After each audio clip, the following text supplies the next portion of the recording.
சிவபக்தர்கள் அனைவருக்கும் வணக்கம்.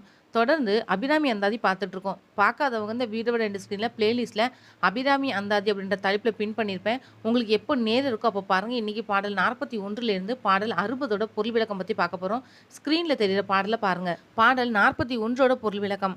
மனமே அன்றளர்ந்த புத்தம் புதிய குவளை மலர்களை ஒத்த அழகிய திருவிழிகளை உடைய அபிராமி அன்னையும் செந்நிறத்துடன் கூடிய அவருடைய பதியும் சேர்ந்து நம்மை ஆட்கொள்ளும் காரணத்தால் நம்மை நாடி வந்து நம்மையும் தம் அடியவர்களுடன் இருக்குமாறு திருவருள் புரிந்து நம் தலை மீது தம் திருவடி மலர்களை பதிப்பதற்கு நாம் முற்பிறவியில் என்ன புண்ணியத்தை செய்திருக்கிறோமோ என்றெண்ணும் போது வியப்பாகத்தான் இருக்கிறது. பாடல் 42ஓட பொருள் விளக்கம்.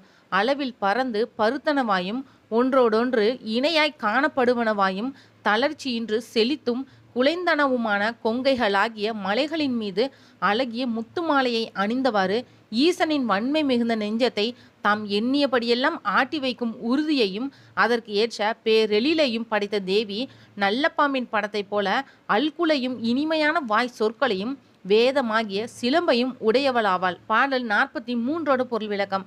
நெஞ்சில் தீய எண்ணங்களை கொண்டு தேவர்களுக்கு தீமை செய்ய எண்ணி திரிபுரத்தில் உள்ள அசுரர்களை அச்சுறுத்த எண்ணி வளைத்த மேரு மலையாகிய வில்லேந்திய திரு கரத்தையும் நெருப்பை போன்று சிவந்த திருமேனியையும் கொண்ட ஈசனின் இடது பாகத்தில் எழுந்தருளி இருக்கக்கூடிய அன்னை அபிராமி சிலம்பை அணிந்த சிறிய திருவடிகளையும் பாசாங்குசத்தையும் உடையவள். 5 மலர்பானங்களை கையில் ஏந்தியவள். இனிய வார்த்தைகளையுடைய திரிபுர சுந்தரி. சிந்தூரம் போல சிவந்த திருமேனியை உடையவள். பாடல் 44ஓட பொருள் விளக்கம். எங்களுக்கெல்லாம் இறைவியாகிய அன்னையே, எங்கள் இறைவராகிய சங்கரனாரின் துணைவியானவளே, இவளே ஒரு சமயம் ஈசனுக்கே அன்னையுமானாள். எனவே தேவர்களுக்கெல்லாம் தலைவியாய் இருக்கும் மேலான பேர் பெற்றவளை தெய்வமாக கொள்வதல்லாமல் வேறொரு தெய்வம் உண்டென கருதி வீணாக தொண்டு செய்து நான் மனம் வருத்தம் அடைய மாட்டேன். பாடல் 45ஓட பொருள் விளக்கம். தேவி, உனக்கு தொண்டு புரியாமலும் உன் திருவடிகளை தொழாமலும் மெய்ப்பொருள் இன்னதென்று உணர்ந்து தம் மனம் போன போக்கினராய் பழங்காலத்தில் ஞானியரை போன்ற அடியவர்கள் இருந்தார்களென்றோ? அவற்றை தெரிந்து அவரை போன்றே என் இச்சைப்படி நானும் செயல் புரிந்தால் அது மட்டும் எப்படி வஞ்சகமாகும்? அல்லது அவர்கள் செய்ததெல்லாம் தவமானதைப் போல நான் செய்ததும் தவமாகுமோ? இந்நிலையில் நான் செய்யும் செயலில் தவறு உண்டு எனில் நீ பொறுத்தருள்வதே நலமென்று என்னை வெறுத்து ஒதுக்குவது நன்றன்று. பாடல் 46ஓட பொருள் விளக்கம். ஆழகால விஷம் எனும் கொடிய நஞ்சை விழுங்கி கழுத்திலேயே நிறுத்தி கொண்டதால் கருத்த திருக்கழுத்தை உடையவரான சிவபிரானின் இடது பாகத்தில் அமர்ந்துள்ள பொன்னிற மேனியலே வெறுக்கத்தக்க செயல்களை அடியவர்கள் செய்தாலும் அறிவில் சிறந்த பெரியவர்கள் அவற்றை பொறுத்து கொள்ளும் பழக்கம் தொன்று தொட்டே இருந்து வருவதுதானே. ஆகவே நீ விரும்பாமல் விளக்கத்தக்க செயல்களை நான் அறியாமல் செய்தாலும் நீ பொறுத்து கொள்வா என்ற நம்பிக்கையில் உன்னை நான் வாழ்த்தி வணங்க தவறேன். பாடல் 47ஓட பொருள் விளக்கம். அழிவில்லாத இன்பத்தில் வாழும்படியான பரம்பொருள் ஒன்றை மெஞ்ஞானத்தால் அறிந்து கொண்டேன். அது மனதில் ஒருவர் விரும்பி தியானிக்குமாறுள்ள ஒன்றன்று. இப்படி இருப்பதென வாயினால் எடுத்து கூறவும் உரியதன்று. 7 கடல்களுக்கும் 7 உலகங்களுக்கும் உயர்ந்தவையான 8 மலைகளுக்கும் அப்பால் முறையே இரவையும் பகலையும் ஏற்படுத்தும் சந்திரன் சூரியர்களுக்கு இடையில் அமைந்து திகழ்கின்றது. பாடல் 48ஓட பொருள் விளக்கம்.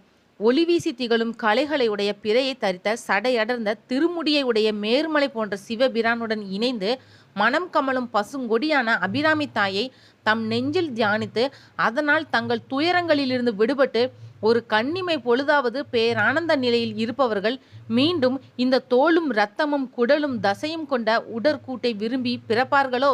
மாட்டார்களென்றோ? பாடல் 49ஓட பொருள் விளக்கம்.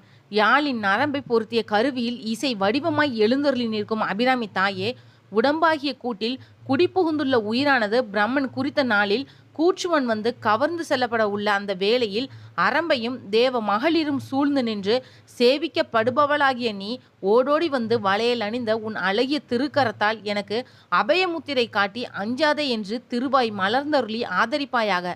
பாடல் 50ஓட பொருள் விளக்கம். அம்பிகை 4 திருமுகங்களை உடையவள். நாராயணனின் தங்கை என்பதால் நாராயணி. தாமரை போன்ற கரத்தில் 5 மலரம்புகளை ஏந்தியவள். சம்புவின் துணைவி என்பதால் சாம்பவி.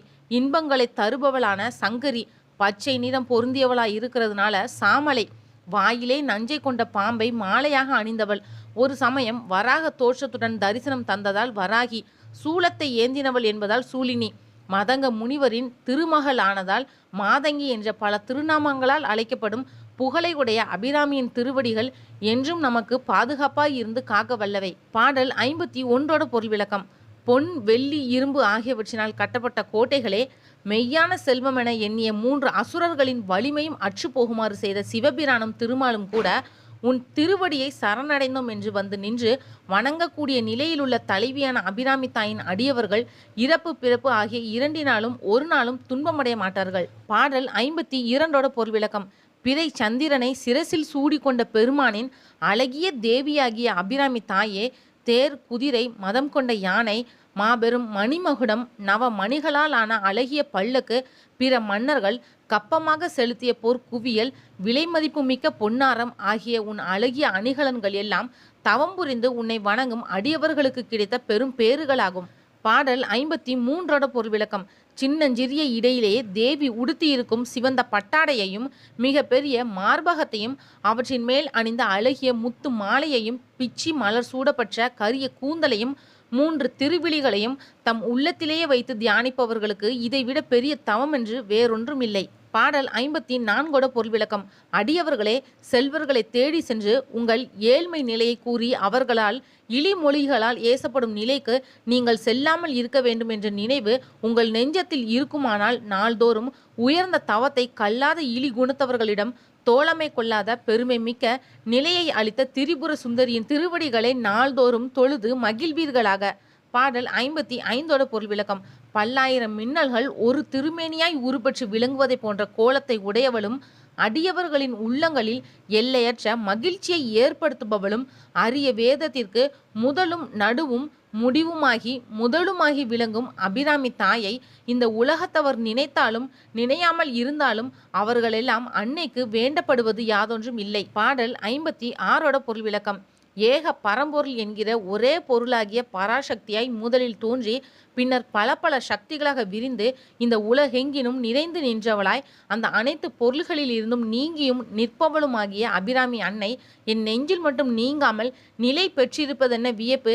இந்த பேருண்மையை முழுமையாய் நன்கு அறிந்தவர்கள் முன்னொரு நாளில் பிரளய காலத்தில் ஆளிலை மேல் பள்ளி கொண்டருளிய திருமாலும் என் தலைவனாம் இறைவன் சிவபிரானுமே ஆவார். பாடல் 57 பொருள் விளக்கம். தேவி சிவபிரான் அளந்து கொடுத்த 2 நாளி நெல்லை கொண்டு உலகமெல்லாம் பசி நீங்கும் பொருட்டு 32 வகையான அறங்களையும் குறைவின்றி முழுமையாய் செய்த உன்னை அழகிய தமிழ் பாடலால் நான் பாடி மகிழ எனக்கு அருள் புரிந்த நீயே, செல்வர் என்ற ஒரே காரணத்துக்காக ஒருவர் முன் நான் போய் நின்று பொய்யையும் மெய்யையும் கலந்து பாடி வாழ்த்தும் நிலையில் என்னை வைத்து விட்டாயே, இதுவா உன் திருவருள்? பாடல் 58 பொருள் விளக்கம்.